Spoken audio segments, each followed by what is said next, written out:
దగ్గు ఏమన్నా ఎక్కువగా తగ్గుతున్నా? ఎన్ని రోజుల నుంచి ఉంది మీకు? మీకు వారం పైగా లేదా 10 రోజులు పైగా ఎవరికైనా దగ్గు ఉంటే వెంటనే ఒకసారి పరీక్ష చేయించుకోవాలి. ఎందుకంటే మీకు ఒక్కటే కాదు, మీ ద్వారా పక్కన వాళ్ళకు కూడా పాకేది. ఏమన్నా ఇబ్బందులు ఉన్నా, మీరు నీరసంగా అనిపించినా, ఒక వారం పైగా ఎక్కువ నీరసాన్ని కానీ బలాన్ని తగ్గించిన, ఎక్కువ తగ్గిన ఎవరన్నా, మీరే కాకుండా మీ పక్కన వాళ్ళు కూడా ఎవరైనా ఎక్కువ దగ్గుతా బిల్లీలా కూడా కనిపిస్తారు కదా, వాళ్ళందరినీ వెంటనే మాకు తీసుకొస్తే పరీక్షలు చేసి వాళ్ళకి నిర్ధారిస్తాం.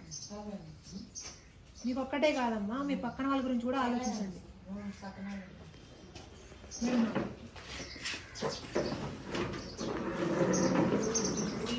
నమస్తే అండి. మేము మీ దగ్గరికే ఎందుకు వచ్చాము అనేది మీకు ఉంటుంది. ఎందుకంటే ఓల్డ్ ఏజ్ హోమ్స్లో అంటే 60 ఏళ్ళు పైబడిన వాళ్ళు ఉంటారు. సో వాళ్ళకు మాత్రమే ఈ జబ్బు వచ్చే అవకాశము కొంచెం ఎక్కువగా ఉంది. ఎందుకంటే వాళ్ళు తిండి సరిగ్గా తీసుకోలేరు, అలాగే ఏదైనా మనకి రోగాలు ఉండి ఉండొచ్చు. సో అందువల్ల అలా ఉన్న వాళ్ళకి ఈ టీబీ క్షయ అనే వ్యాధి ఎక్కువగా సోకే అవకాశం ఉంది. సో అందువల్లే మేము మీ దగ్గరికి వచ్చాము.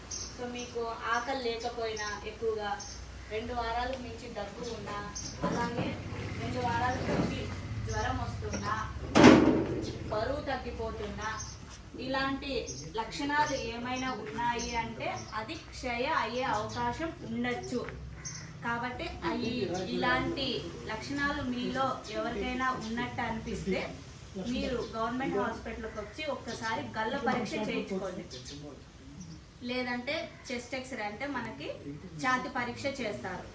సో అదైనా చేయించుకోండి. ఈ 5 లక్షణాల్లో మీకు ఏ ఒక్క లక్షణం ఉన్నా సరే, దగ్గున్నా, జ్వరం వస్తా ఉన్నా, ఆకలి లేకపోయినా, అలాగే బరువు ఉన్నట్టుండి బరువు తగ్గిపోతున్నా, ఇలా ఈ లక్షణాల్లో ఏది ఉన్నా సరే మీరు వచ్చి గవర్నమెంట్ హాస్పిటల్లో చెక్ చేయించుకోవాలి. ఎందుకంటే ఫస్ట్ అటాక్ అయ్యేది టీబీ. ఎందుకు అంటే మనకి రోగ నిరోధక శక్తి ఎప్పుడైతే తగ్గుతుందో, సో వాళ్ళకి మొదటగా వచ్చే రోగం ఏది అంటే టీబీ రోగం, క్షయవ్యాధి. కాబట్టి ఈ లక్షణాల్లో ఏ లక్షణం ఉన్నా సరే మీరు వెంటనే వచ్చి పరీక్ష చేయించుకోండి. ఇవి మీకు తెలిసి ఉంటే మీతో పాటు ఉన్న ఎవరికైనా ఈ లక్షణాలు మీలో కనపడిస్తే వాళ్ళను కూడా అరే మీకు ఇట్లా అయ్యిండొచ్చు, కాబట్టి మీరు గవర్నమెంట్ హాస్పిటల్కి వెళ్ళి ఒకసారి చెక్ చేయించుకోండి అని చెప్పి వాళ్ళకు కూడా మీరు చెప్పండి.